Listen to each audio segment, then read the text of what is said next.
Bueno, este curso, denominado Formulación de Planes de Control de Calidad de Agua, es el primero de dos cursos que vamos a, de manera conjunta con DIGESA, brindarles a todos ustedes para que puedan lograr el fortalecimiento de sus capacidades y, como ya dijeron, poder formular de la mejor manera sus planes de control de calidad de agua. Bueno, buenos días con todos y todas. Gusto participar en este taller. Vamos a empezar con esta primera directiva. Como ustedes sabrán, el reglamento, el A031, se emitió en el 2010 y aprobaba nuevos requisitos de la calidad, para la calidad del agua para consumo humano. Pero también establecía en este decreto supremo dos directivas para poder contribuir a que los proveedores cumplan con los LMPs establecidos en el reglamento.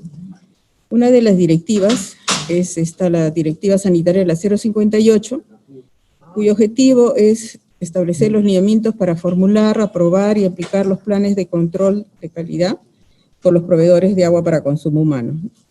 El plan de control se define como un instrumento técnico a través del cual se establece un conjunto de medidas sanitarias para aplicar, asegurar y hacer cumplir las normas sanitarias a fin de proveer agua inocua con el fin de proteger la salud de los consumidores. La directiva establece 3 niveles de PCC, 3 niveles de planes de control de calidad. El primer nivel, el PCC-1, está específicamente para el ámbito urbano y periurbano y comprende los sistemas de tipo convencional. Su vigencia es de 2 años. El PCC-2, que es específicamente para el ámbito periurbano, se establece porque con los camiones cisternas u otros servicios convencionales, ¿no? El PCC-3 es para el ámbito rural y también se da en lo que son sistemas convencionales o con servicios especiales. Su vigencia es de 6 años y el de PCC-2 es de 4 años, ¿no? Durante esta vigencia, si en el PCC que tenemos aprobado se hace alguna modificación, tanto puede ser de algún proceso o de las infraestructuras, y esta modificación hace que se alteren la identificación de peligros y los puntos críticos de control, entonces se tendría que nuevamente presentar el PCC. Como tipos de sistemas convencional tenemos el gravedad sin tratamiento, ¿no?, que ya es típico que las fuentes son aguas subterráneas, ¿no?, y por las cotas que están arriba del nivel de las viviendas, bueno, viene por gravedad, ¿no? Gravedad con tratamiento, su fuente principal son aguas superficiales. Tenemos una planta de tratamiento para potabilizar el agua, reservorios y redes de distribución. Tenemos bombeos sin tratamiento, fuentes de aguas subterráneas, y los bombeos con tratamiento, fuentes de agua superficiales, pero como la cota del nivel de las viviendas está sobre la cota de nivel de la captación, entonces se tiene que hacer bombeo, vamos a una planta de tratamiento, al reservorio y a las redes de distribución. El PCC se presenta para cada sistema de abastecimiento de agua, pero si tenemos una combinación entre lo que es una captación de agua superficial y también captaciones de aguas subterráneas, y si estas están interconectadas por las redes de distribución, entonces todo el sistema sería un solo PCC. Es la mayoría de casos que tienen las EPS, ¿no?, que no solamente tienen una fuente que es superficial, tienen fuentes de pozos, algunos manantiales, pero todos es para cubrir la demanda de la población y lógicamente todo va a los reservorios y a las redes de distribución. Entonces implicaría que solamente tendrían que tramitar un PCC.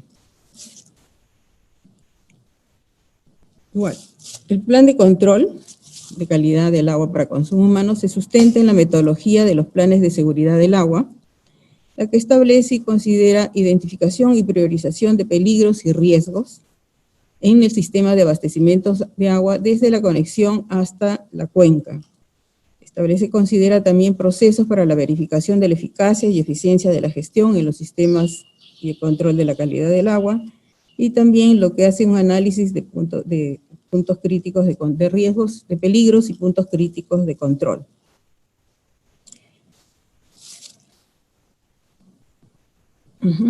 Hay que definir qué es lo que es un peligro. Entonces, peligro es un agente biológico. Es un agente biológico, químico, físico o una condición presente en el agua capaz de causar un efecto adverso para la salud. Entonces, estos son generados por eventos naturales y también eventos antropogénicos, ¿no? Entonces, nosotros tenemos que identificar en cada componente del sistema de abastecimiento de agua los peligros y también los eventos peligrosos, ¿no? Entonces, eso tenemos que tener en cuenta cuando vamos a hacer el diagnóstico del sistema de abastecimiento de agua, ¿no? Igual el riesgo. Tenemos que saber identificar el riesgo, que es la probabilidad de ocurrencia de un evento peligroso en el sistema de abastecimiento de agua para consumo humano.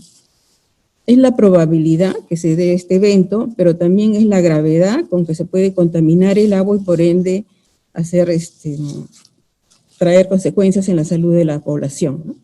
Acá hay unas vistas, como pueden ver, un evento peligroso puede ser la rotura de tubería, una falta de limpieza en los reservorios, una mala ubicación del dispositivo para agregar lo que son los coagulantes, fallas tenemos acá en lo que es pantallas en los flucuradores. Entonces, todos esos son eventos peligrosos porque introducen un peligro y además generan pues una contaminación al agua para consumo humano, ¿no? Lo cual, otros eventos también peligrosos, para que se visualicen las pantallas, faltas de limpieza en el reservorio, una exposición de las tuberías, PVC, no hay cerco perimétrico, cualquiera entran a las captaciones, hacen otras actividades y generan pues, una contaminación química en el agua. Igual también una falta de limpieza y de mantenimiento en las captaciones, genera también un incremento de un peligro que es microbiológico o físico también, ¿no? El anexo A de la directiva, ¿no? Con respecto al contenido del plan de control de calidad, que es lo que ustedes deben de elaborar en el expediente técnico y presentar punto por punto, establece la directiva, ¿no? Que tienen que hacer un resumen ejecutivo, el diagnóstico del sistema de abastecimiento de agua, una línea de base de la calidad del agua, una información complementaria que implica lo que son laboratorios, instalaciones, equipos, calibración, personal, insumos, sistemas de registro de información y reporte. Determinación de peligros y eventos peligrosos, evaluación y clasificación de riesgos, determinación y validación de medidas de control, reevaluación del riesgo. Programa de monitoreo operacional, programa de monitoreo de calidad del agua para consumo humano, plan de contingencia o plan de emergencia y las conclusiones. El resumen ejecutivo, en realidad, abarca todos estos ítems que hay que desarrollar durante estos 3 días que se van a estar con ustedes, indicándoles punto por punto qué es lo que deben de presentar en el expediente. Entonces, el resumen ejecutivo lo vamos a ver al final, en el tercer día, ¿no? Entonces, vamos a empezar a desarrollar lo que es el diagnóstico del sistema de abastecimiento de agua y lo que es la línea de base de la calidad del agua. Hoy día, ¿no? Entonces, antes de hacer el diagnóstico, establece la directiva que se tiene que conformar equipos de gestión y técnicos, ¿no? Establece un formato en el cual ustedes deben incluir ahí, por ejemplo, quiénes serían los miembros del equipo base del PCC.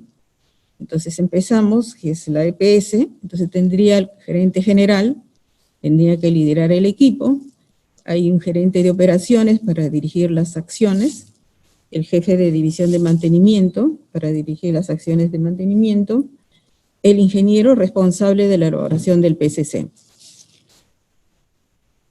En el formato 2 les pide que tienen que también ingresar información de las entidades involucradas que pueden ayudar con alguna información a la EPS para que puedan identificar mejor sus peligros, sus eventos peligrosos, ¿no? Y desarrollar un buen PCC, ¿no?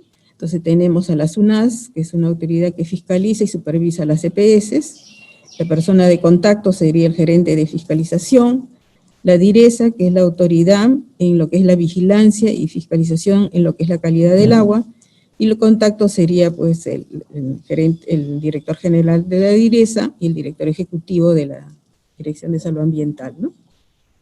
Tenemos a la autoridad del agua, ALA, vigilancia de la calidad de la fuente, y su persona de contacto sería el director, ¿no?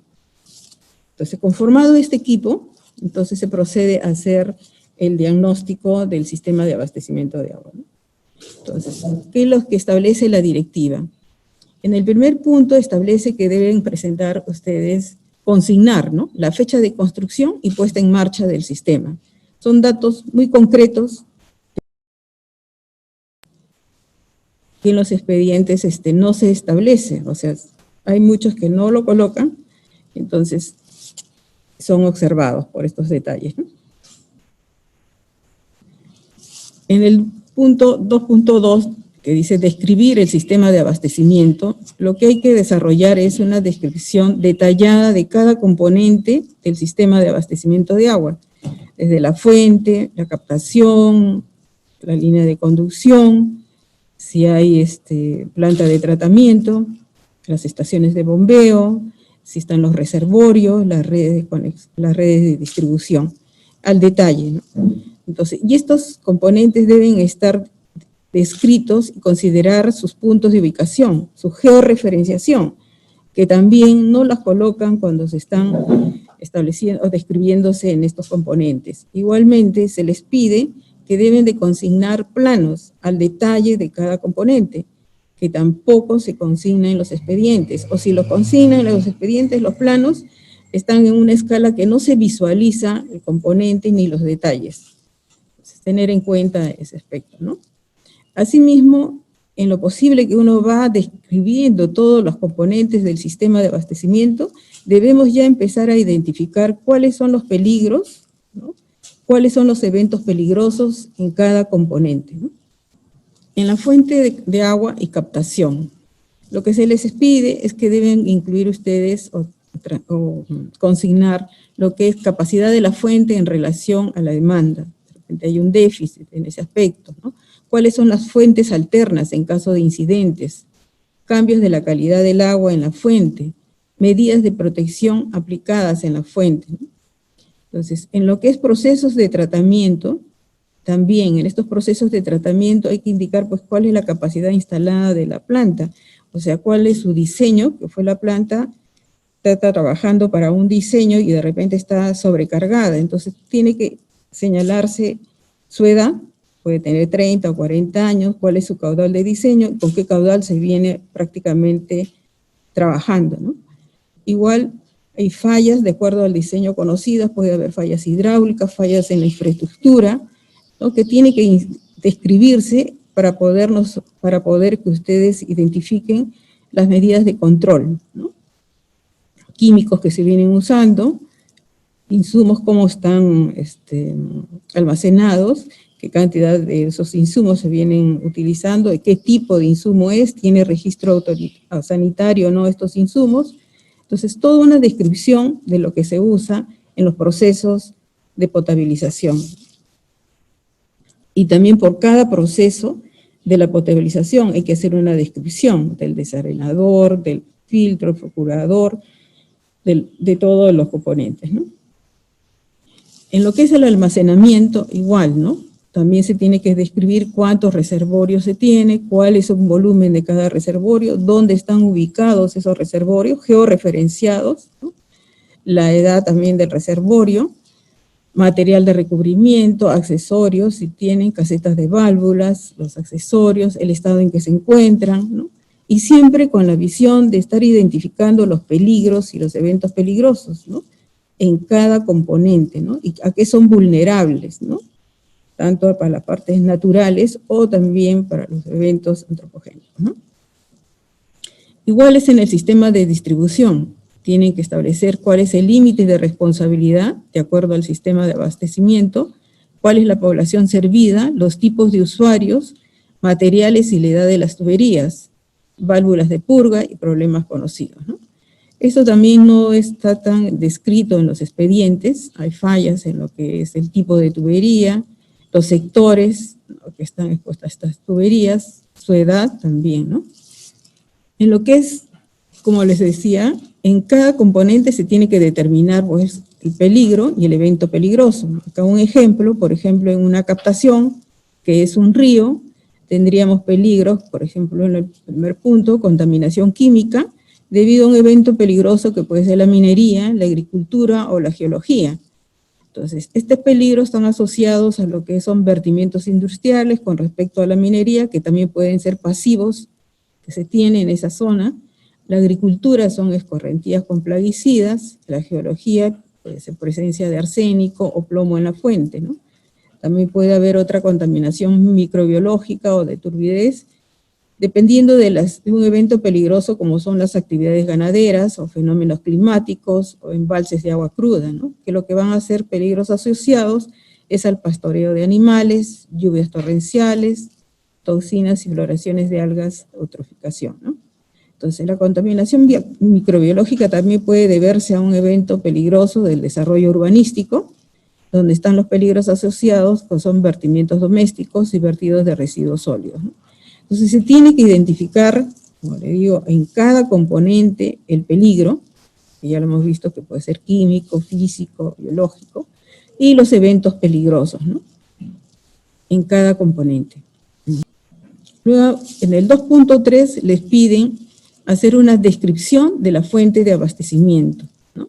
Esta descripción debe contener, pues, de todas las fuentes que utiliza la EPS, pueden ser superficiales, pueden ser subterráneas, deben indicar la información de la cuenca o la microcuenca a la que pertenecen estas fuentes, ¿no? Para ello pueden utilizar mapas hidrológicos, hidrogeológicos, ¿no? Establecer en estos mapas, digamos, las descargas de vertimientos de las actividades que se desarrollan, tanto industrial, antropogénicas, de la minería, ¿no? O de exploraciones también, ¿no? Deben haber qué actividades se desarrollan en esta cuenca, usos del suelo, procesos de escorrentías y descargas, cambios conocidos y sospechados de la calidad del agua de la fuente. Entonces, esto debe estar más detallado en lo que es la descripción de las fuentes de abastecimiento, ¿no? Tanto para lo que es superficiales como para subterráneas, ¿no? En lo que es población total, que también es un dato que no colocan mucho, es indicar, ¿no?, la población total de la jurisdicción del sistema de abastecimiento de agua, cuál es la población servida, el porcentaje de cobertura del servicio, la continuidad del servicio por sectores, pueden tener diferentes continuidades del servicio, incluir las causas de mortalidad y morbilidad, que son 5 años, que este es un dato que casi nadie lo presenta, ¿no? Por eso es importante que en el equipo que conforman el PCC esté la direza, que es la que le va a facilitar esta información, ¿no? La dirección de epidemiología, ¿no?, te puede dar esta información para que ustedes puedan incluir las causas de mortalidad y morbilidad durante los 5 años, ¿no? La descripción técnica del sistema de abastecimiento, ¿no? Esta descripción técnica tiene que ser al detalle, incluir las memorias de cálculo de cada componente, ¿no?, empezando de la infraestructura de la captación, lo que son la planta de tratamiento, lo que son los reservorios y las redes de distribución, ¿no? Se debe incluir, vuelvo a repetir, la memoria de cálculo, los procesos de tratamiento, que deben indicar periodos de retención, eficiencias de remoción, sustancias químicas que se utilizan en el proceso, describir todo lo relativo a lo que es las redes de distribución, el sistema de válvulas, las características de las tuberías. Acá es un más detalle más técnico y preciso de cada componente, ¿no? Y lógicamente, como se vuelve a repetir, cada componente tiene que tener sus planos, ¿no?, al detalle para identificar las características de estos componentes, ¿no?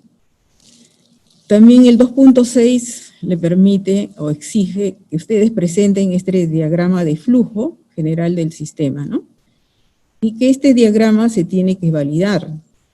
Como ya les mencioné, cuando tengan este diagrama de flujo, ustedes tienen que validarlo en el campo, pero en este diagrama de flujo lo que se tiene que indicar y lo que se tiene que presentar es sus puntos críticos de control. Entonces, para que ustedes identifiquen sus puntos críticos de control, que puede estar en la planta, en algún componente de la planta, puede estar en la fuente, puede estar en un reservorio, puede estar en un desarenador, o en la línea de conducción, o en la caseta de bombeo. Cualquiera puede ser punto crítico de control. Para ello, se tiene primero que identificar, como les vuelvo a mencionar, el peligro. Hay que ver los eventos peligrosos que pueden inducir este peligro, y la probabilidad que se realice este evento peligroso lo que va a generar es una gravedad del riesgo que se genere en la contaminación del agua, y por ende en la salud de la población, en riesgo la salud de la población. Entonces, mis puntos críticos de control van a estar supeditados al riesgo que yo identifique, y el riesgo se da en función a la probabilidad del evento y a la gravedad de este evento peligroso. Entonces, mañana lo van a tener mucho más profundizado este tema, pero acá les explico de que una vez que yo analice o se identifique el riesgo, que va a ser bajo, medio, alto y muy alto, cuando llegamos al alto, que es una valoración de 10, cuando es 10 y mayor a 10, entonces ya tenemos un punto crítico de control. En ese sentido, como ya ustedes han estado desarrollando su diagrama, han estado describiendo sus componentes, han estado identificando el peligro, han estado identificando los eventos peligrosos y los peligros asociados, entonces se procede a hacer una valoración del riesgo. Esa valoración que le va a dar 10 y mayor que 10 van a ser sus puntos críticos de control. Y lo que se quiere es que en este diagrama de flujo se coloque esos puntos críticos de control, que podría acá tener 1, podría tener 2, podría tener 3 o podría tener 4 puntos críticos de control. Y a esos puntos críticos de control yo le tengo que dar mis medidas para, si no se puede eliminarlas, se puede controlarlas, ¿no? Medidas de control. También exige en el diagrama de flujo que la planta de tratamiento tenga su propio diagrama de flujo, su propio análisis de peligros, su propio análisis de identificación de riesgos y su propio análisis de lo que es, cuáles serían los puntos críticos de control en la planta de tratamiento. Entonces, son independientes, ¿no? En todo el sistema y también específicamente en la planta de tratamiento, ¿no? Estos diagramas de flujo tienen que ser sí o sí validados en campo, y la directiva les exige evidenciar esta validación. Entonces, esta validación debe ser evidenciada de repente con un registro fotográfico, ¿no? Para poder visualizar que efectivamente se han hecho un buen análisis de peligros, un buen análisis de eventos peligrosos, y han hecho una valoración del riesgo, y por eso sale el punto crítico, para también evaluar las medidas de control, ¿no? Por ejemplo, acá hay un ejemplo, no sé si se visualiza bien, pero es de una planta de ósmosis inversa. Él ha considerado que tiene 4 puntos críticos de control, ¿no? El primero porque hay presencia de peligro, que es presencia de la carga microbiológica, ¿no? Entonces tiene un tipo de peligro microbiológico, y se fundamenta porque hay presencia de organismos de vida libre, y pone como una medida de control dosificación de hipoclorito de sodio, ¿no?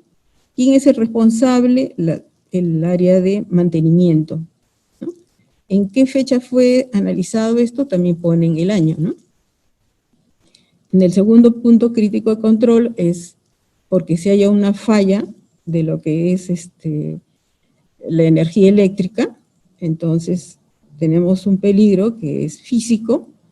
También tenemos el fundamento, ¿no? Que es pues falla de energía. Entonces lo que hay que hacer, la memoria, la medida de control sería instalar un generador, ¿no?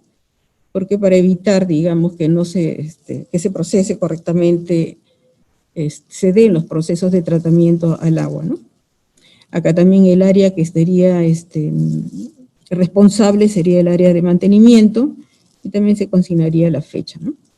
Y así sucesivamente tenemos que hacer esa descripción en este diagrama de flujo que exige la directiva, que normalmente no vienen los diagramas flujos completos, no se indican los puntos críticos de control, tampoco se han hecho un buen análisis de lo que es la tabla, la matriz que les exige, ¿no? Que es identificar estos puntos críticos, ¿no? Igual acá tenemos un diagrama de flujo de una planta de tratamiento, tenemos como un punto crítico lo que es el floculador, si se ha diseñado para un tiempo de retención de 25 minutos, en la práctica solamente tiene 7 minutos. Igual es en los puntos de dosificación de coagulantes, ¿no? De repente no se han hecho las pruebas de jarra o... ya, gracias. ¿No? Y ha habido una dosis óptima con regularidad, no se están dando correctamente, ¿no? El 2.7 lo que les pide es presentar un mapa de lo que son presiones, ¿no? Que no prácticamente en los expedientes, no, si se tiene, no se está se identifica, digamos, correctamente lo que es estas presiones por sectores, no está establecida, no está señalada específicamente qué sectores tienen qué presiones bajas o las correctas o las que puedan identificarse que posibles roturas, ¿no? En las redes de distribución. Entonces, eso también tiene que un poco tener cuidado en presentar estos planos de detalles de las presiones en las redes de distribución, ¿no? Que tenían que ser por sectores, ¿no? En lo que son procedimientos de operación y mantenimiento. Estos procedimientos de operación y mantenimiento para ello se tiene que contar con un manual de operación, tanto para lo que son equipos y maquinarias y para los procesos que se dan en la planta de tratamiento.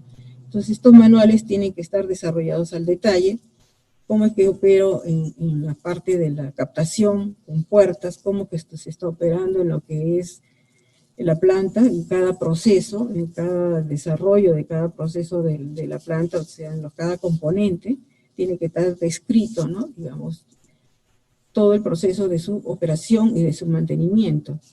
Igual es para lo que son los reservorios, las líneas de conducción, las cámaras de bombeo, las válvulas reguladoras de aire, de purga. Entonces, se tiene que detallar cuál es su operación y mantenimiento en este manual, ¿no?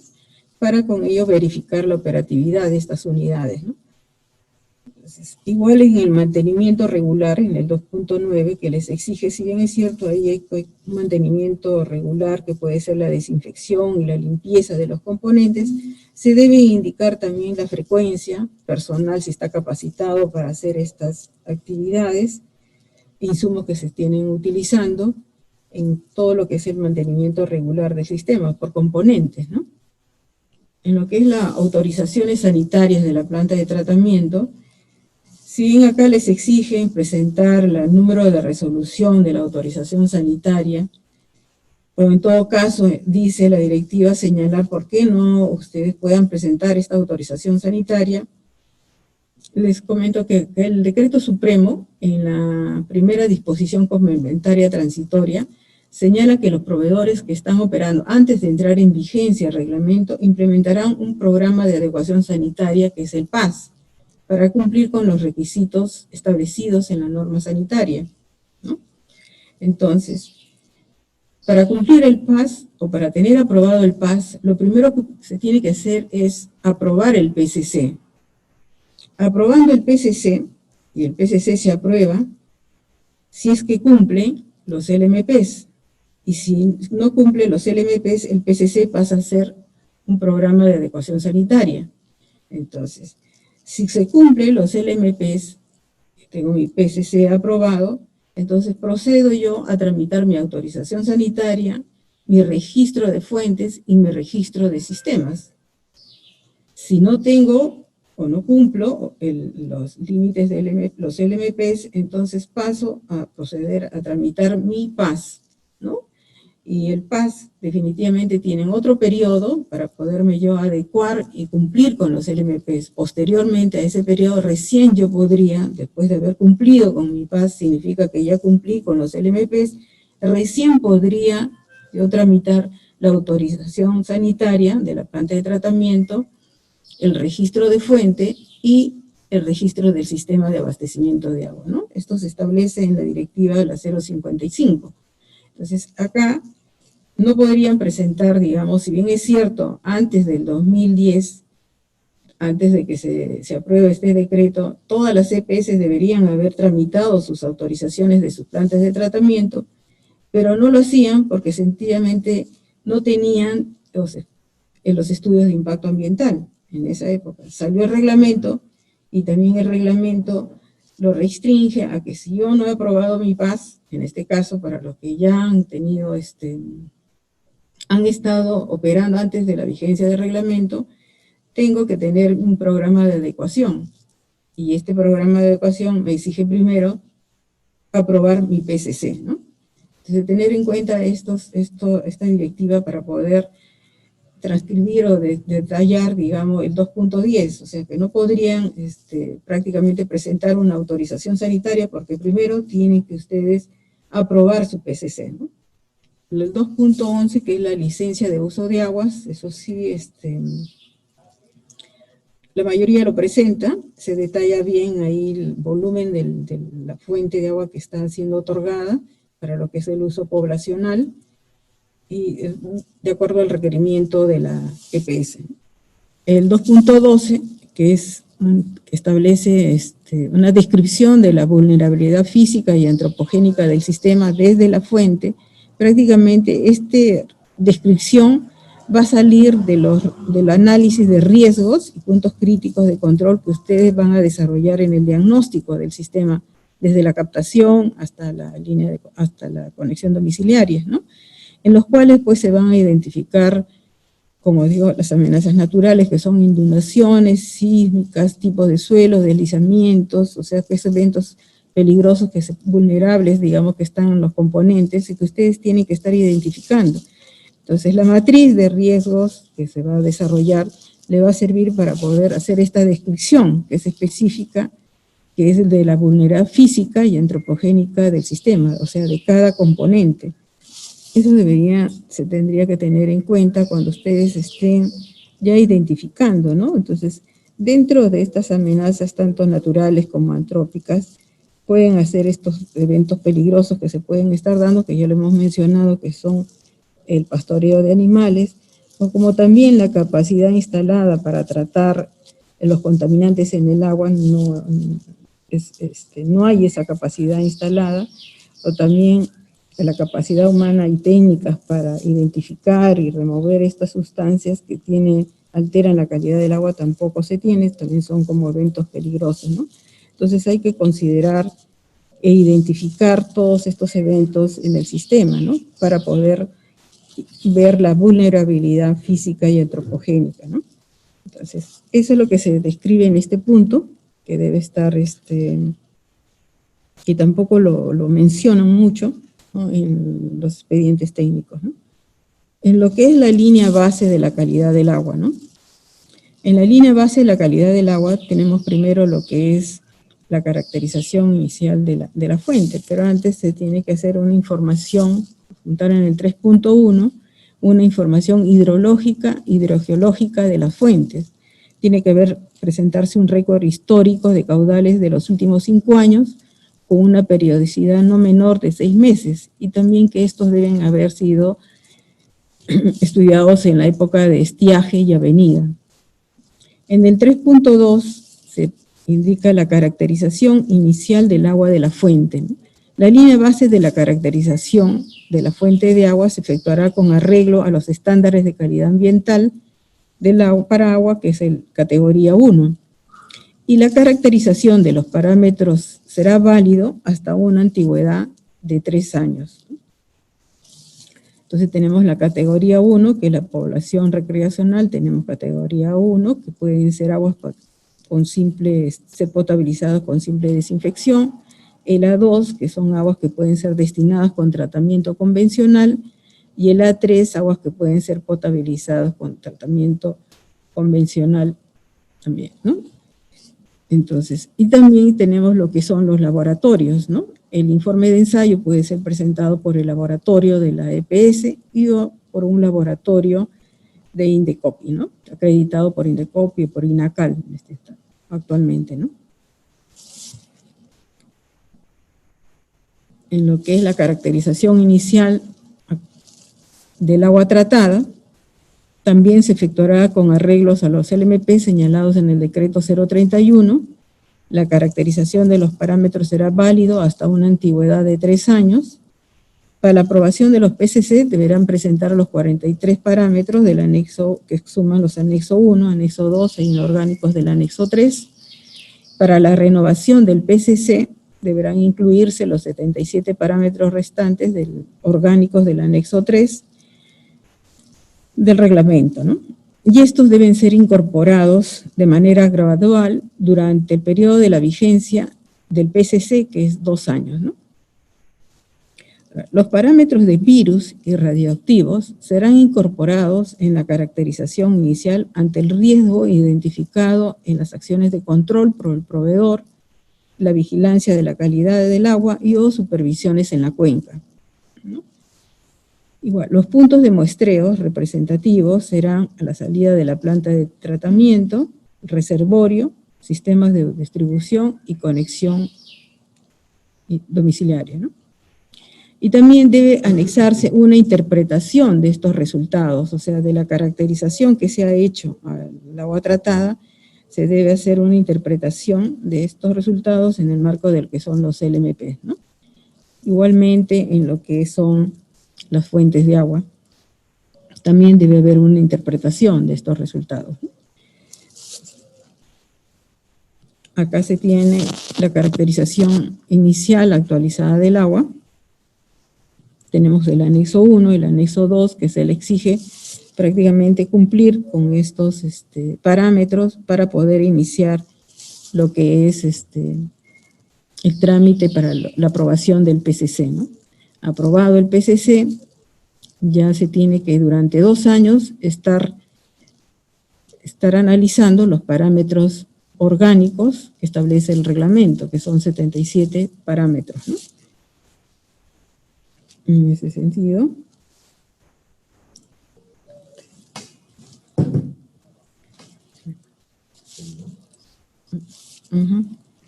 entonces, en ese sentido, se tiene que tener el detalle de lo que es la caracterización inicial, ¿no? La caracterización inicial actualizada del agua tratada, ¿no? Bueno, hasta acá sería lo que es la caracterización inicial del agua y lo que es el diagnóstico.